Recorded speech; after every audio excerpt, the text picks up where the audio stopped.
अस्सलामु अलैकुम रहमतुल्लाहि व बरकातुहू। नाज़रीन, PSL 7 के दूसरे मैच के बारे में आपको बताते चलें। PSL 7 का दूसरा मैच आज क्वेटा ग्लैडिएटर और पेशावर ज़ल्मी के माबैन खेला जाएगा। जुमे के दिन आज एक मैच होगा और कल 29 तारीख को 2 मैच खेले जाएंगे। आज का मैच नेशनल स्टेडियम कराची में खेला जाएगा।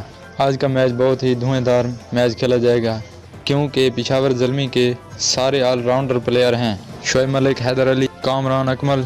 और आज पेशावर ज़ल्मी के पहले मैच में कप्तान कौन होगा देखा जाएगा।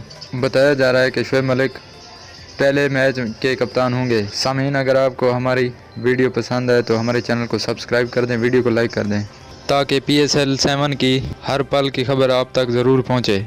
नाज़रीन, मिलते हैं अगली वीडियो में, तब तक हमें इजाज़त दीजिए। अल्लाह हाफ़िज़।